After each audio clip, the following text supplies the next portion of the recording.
Presiden Jokowi memastikan keempat menterinya akan memenuhi panggilan MK dalam sidang sengketa Pilpres hari Jumat nanti. Presiden mengarahkan kepada para menterinya untuk menjelaskan tugas dari tiap-tiap kementerian terkait pembagian bansos saat tahapan Pilpres berlangsung. Saat ditanyakan tentang politisasi bansos yang dituding tim paslon 01 dan 03 dalam sidang sengketa Pilpres, Presiden Jokowi enggan berkomentar. Sebelumnya, Hakim Konstitusi memutuskan memanggil 4 menteri tersebut untuk menjelaskan tentang pembagian bansos saat tahapan Pilpres berlangsung.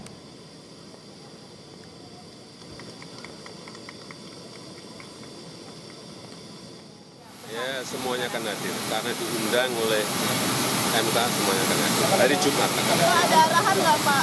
Ada arahan nggak Pak?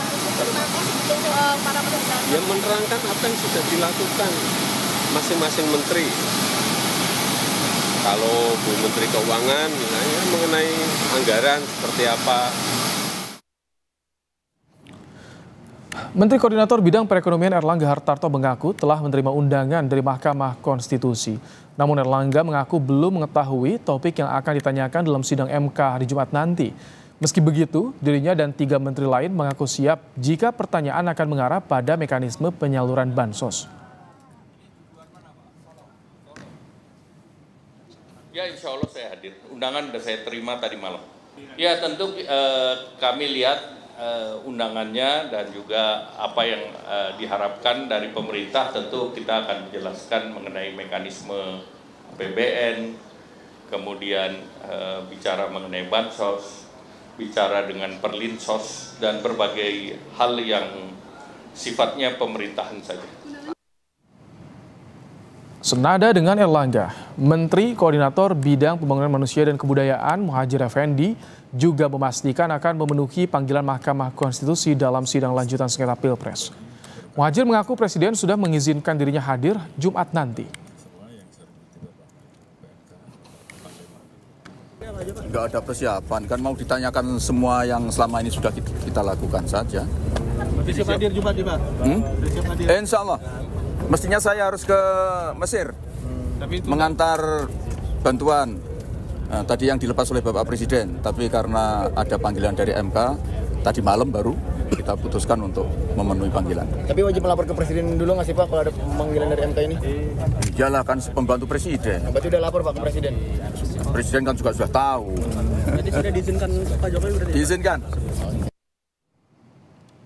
Keempat Menteri Jokowi menyatakan siap memenuhi undangan Hakim MK untuk memberi keterangan mengenai tupoksi masing-masing kementerian tentang kebijakan penyaluran bansos saat masa tahapan Pilpres. Lalu sejauh mana keterangan keempat Menteri Jokowi ini bisa menjelaskan soal alokasi bansos secara besar-besaran di masa Pilpres?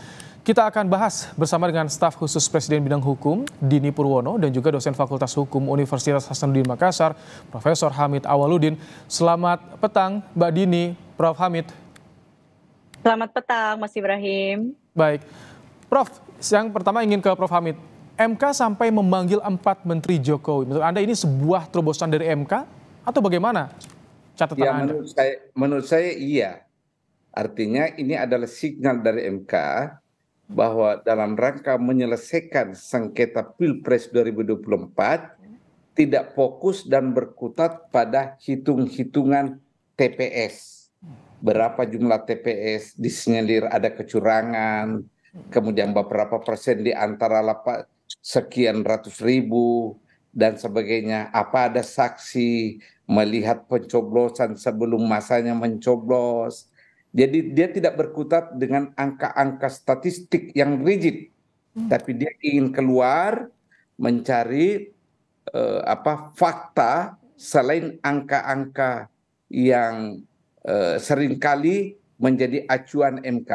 Menurut saya MK melakukan terobosan ya. Meskipun sebelumnya sebenarnya untuk level pilkada sudah pernah terjadi itu. Oke, kalau dengan 4 menteri yang akan dihadirkan hari Jumat ini, yang ingin diungkap oleh Hakim Konstitusi arahnya kemana, Prof?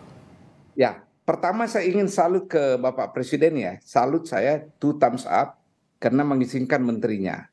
Saya kira MK, para hakim akan bertanya kepada keempat menteri kita itu tentang besaran anggaran APBN untuk untuk bansos berapa, kemudian tambahannya berapa, kemudian mekanismenya, terutama ini soal mekanisme ini, mekanisme pengeluaran uang itu gimana, lalu mekanisme pembagiannya, distribusinya, distribusi dalam konteks berapa, kepada siapa, dan di mana orang itu. Itu kan biasanya waktu saya dulu ada bantuan tunai langsung itu disebut by address, by name. Mungkin itu yang akan ditanya oleh para hakim. Oke, Mbak Dini, bagaimana sikap istana ketika pertama kali mendengar hakim akan memanggil 4 menterinya Jokowi, 2 Menko? Kalau dari istana dalam hari ini mungkin pemerintah ya, Mas Ibrahim lebih tepatnya ya. Kalau kami sih tidak bagaimana ya, kita sebetulnya tidak dalam posisi untuk meresponi gitu kan. Karena memang sekali lagi seperti juga dijelaskan bahwa dalam sidang sengketa PHPU ini pemerintah bukan pihak ya gitu. Dan kemarin juga kan dari Majelis Hakim MK juga sudah menjelaskan bahwa pemanggilan 4 menteri ini bukan dalam rangka menyetujui atau meluluskan permohonan dari pemohon gitu. Jadi MK menekankan bahwa pemanggilan ini adalah dilakukan secara independen gitu kan. Karena memang dalam hal ini Majelis Hakim MK menganggap bahwa ada keterangan gitu yang mereka perlu dengar gitu kan dalam rangka nanti memutus perkara ini gitu dari para individu-individu ini yang mana adalah 4 menteri itu gitu Mas. Jadi mungkin perlu diluruskan gitu ya bahwa sekali lagi pemerintah bukan pihak, dan seperti tadi juga kita sudah dengar langsung dari Pak Jokowi, dari Pak Presiden bahwa tidak ada keberatan apapun gitu, bahwa MK memang kita juga menyadari gitu kan, yang mengakui bahwa MK itu punya kewenangan untuk memanggil siapapun juga gitu. Jadi kalau dipanggil pasti harus hadir gitu kan, tidak perlu izin siapapun juga. Yang disorot soal dugaan adanya campur tangan pemerintah ketika bansos yang berkaitan dengan pencoblosan, memang bukan yang terkait pemerintah tapi disinggung dalam gugatan-gugatannya. Nah itu bagaimana sikap istana ketika mendengar itu, Mbak Dini? Kalau dari pihak pemerintah sih sebetulnya sekali lagi gitu ya, pemerintah bahkan sebetulnya merasa bagus juga gitu kalau para menteri ini dipanggil gitu kan. Jadi memang kita semua gitu kan dalam persidangan itu, majelis hakim dan juga masyarakat secara luas bisa memahami gitu kebijakan-kebijakan yang diambil oleh pemerintah gitu kan, yang kebetulan memang timingnya jadi bersamaan nih dengan proses pemilu gitu kan Mas. Karena dugaan ini kan timbul karena memang timingnya ini bersamaan gitu. Nah jadi memang sebetulnya ini adalah forum yang juga cukup bagus nih gitu, bahwa nanti kita akan mendengarkan dari pihak-pihak yang memang mempunyai kompetensi, kapasitas gitu kan, para menteri ini yang akan menjelaskan sesuai dengan tupoksinya, sesuai dengan aturan, kenapa langkah-langkah itu diambil gitu. Dan nanti mungkin memang bisa kita lihat bersama gitu ya, dan mungkin juga menjadi bagian PR besar nih dari pemohon gitu, untuk membuktikan kausalitas sebab akibat langsung ya Mas gitu kan, dari tindakan-tindakan kebijakan pemerintah ini gitu kan, yang dipermasalahkan apakah betul itu mempunyai akibat langsung terhadap suara. Karena kalau kita lihat sebetulnya kalau dibilang katanya bansos mempengaruhi kan gitu ya, elektoral besarnya gitu kan Mas. Tapi kalau kita lihat secara objektif, suara 02 nih yang dipermasalahkan dalam hal ini ya, di luar negeri ada bansos nggak ada. Nggak ada bansos, tapi justru suaranya dia besar sekali di sana. Bahkan kalau dibandingkan dengan perolehan suara lokal yang di luar negeri lebih besar kan, di atas 60% sekian. Yang di dalam negeri malah hanya 50% sekian, itu satu. Kemudian 2, kalau kita lihat statistik gitu kan, untuk daerah Aceh gitu, Sumbar tetap ada bansos, tapi kalah juga gitu. Jadi mungkin itu ya menjadi titik berat gitu. Sebab akibat kalau dugaan ya boleh saja gitu. Tapi kan kita nggak bisa menghukum orang karena dugaan. Jadi harus dibuktikan bahwa ini ada sebab akibat langsung. Nah itu dia. Prof Hamid, kalau Anda melihat nanti bagaimana keterangan dari menteri ini, seberapa signifikan? Kalau tadi kalkulasinya tidak hanya soal hitung-hitungan angka, perbedaan selisih, tapi juga ada hal lain yang ingin digali oleh hakim, Prof Hamid. Ya, saya kira ini apa yang dikatakan Ibu Dini ini ya, tentang keterkaitan. Saya kira fokus para hakim ada di situ. Apakah ada hubungan kausalitas antara bansos dengan perolehan suara pasangan tertentu? Nah, dari alur itulah yang dia akan pakai untuk membuktikan alegasi yang diberikan oleh pemohon terhadap kasus ini. Jadi menurut saya, dua-dua saya apresiasi ini. Saya apresiasi Presiden Jokowi yang memberi izin kepada para pembantunya. Saya apresiasi kepada Mahkamah ya untuk memanggil keempat menteri itu dalam rangka melakukan klarifikasi. Biar gosip itu, biar asumsi itu, biar tudingan itu jadi jelas adanya. Pak Hamid, maaf saya potong Pak Hamid. Sebelumnya kan tidak ada nama Pak Muhadjir Effendi yang diusulkan oleh 01, 03, tapi ketika akan dihadirkan oleh MK ini posisi Menko, ada 2 Menko. Apa yang akan disasar oleh Hakim MK yang akan dicari dalam pertama Pak Muhadjir itu kan Menko bidang pembangunan manusia. Pembangunan manusia. Itu kan kualitas manusia ada di portofolio beliau. Kualitas dalam konteks gizi, kualitas dalam konteks status sosial ekonomi, ya tentu di benak mahkamah ini bahwa Pak Muhadjir pasti mengetahui ini. Di mana signifikansinya bansos terhadap peningkatan ataukah penurunan kualitas gizi, kualitas seterusnya dan sebagainya. Kalau Pak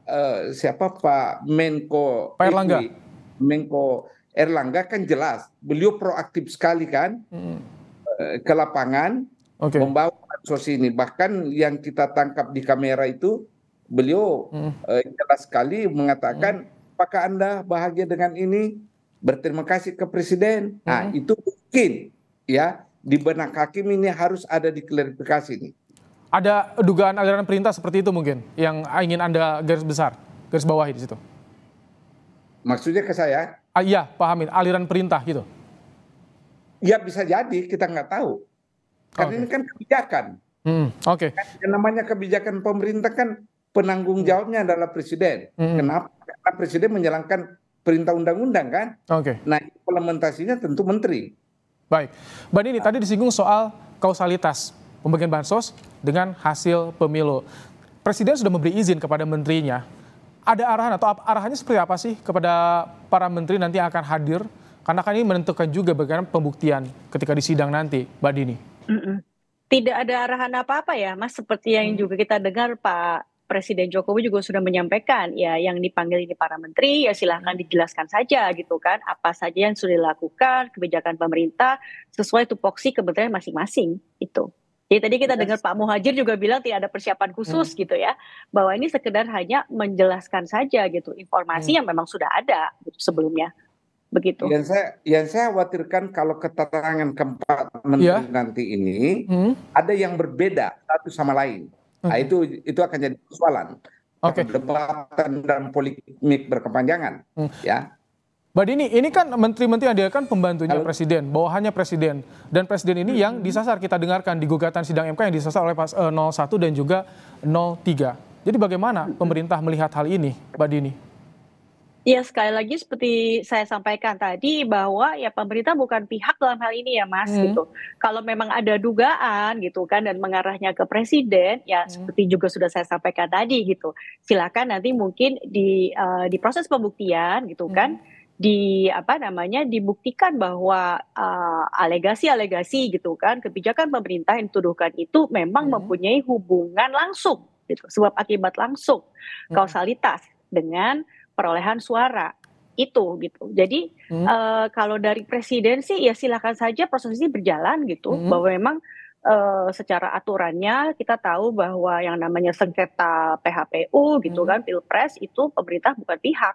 Begitu Mas. Pak Hamid, jadi tadi ketika Anda singgung soal bagaimana perintah, mekanisme dengan hadirnya 4 menteri pada sidang MK nanti, tapi 1 menteri Bu Risma ini kan PDIP. Ini bagaimana Anda bisa membaca, menambah keyakinan Hakim MK dalam memutus soal sengketa Pilpres ini, Pak Hamid? Ya, itulah yang saya khawatirkan. Kalau di antara 4 menteri itu ketika ditanya oleh Hakim, itu ada pertanyaan yang sama dijawab oleh menteri yang berbeda dengan jawaban yang berbeda. Tapi konteksnya sama. Itu yang saya khawatirkan sekali. Dan itu bisa menjadi polemik berkepanjangan. Tetapi kalau memang konsisten pemerintah mengambil kebijakan ini dan benar-benar semua menteri dilibatkan, saya kira konsistensi jawaban itu bisa dijamin. Ini tergantung dari jawaban masing-masing menteri. Karena ingat, hakim itu jago dalam bertanya. Jago dia menghubung-hubungkan fakta satu dengan fakta lain. Itu kalau misalkan nanti pertanyaannya sama tapi jawaban beda, dampaknya bagaimana analisa Anda? Persepsi hakim seperti apa nantinya, Prof. Hamid? Ya, persepsi hakim bisa melihat bahwa terjadi ketidakkonsistenan dalam pengambilan kebijakan. Itu yang pertama muncul di benak hakim. Sehingga hakim bisa saja mengatakan bahwa alegasi yang dilakukan oleh para pemohon ini mendekati kebenaran ataukah ada unsur kebenarannya. Karena yang mau diuji ini adalah kebenaran hubungan kausualitas antara bansos dengan suara. Baik. Tadi bukan yang lain, hubungan kausualitas yang mau diuji nih.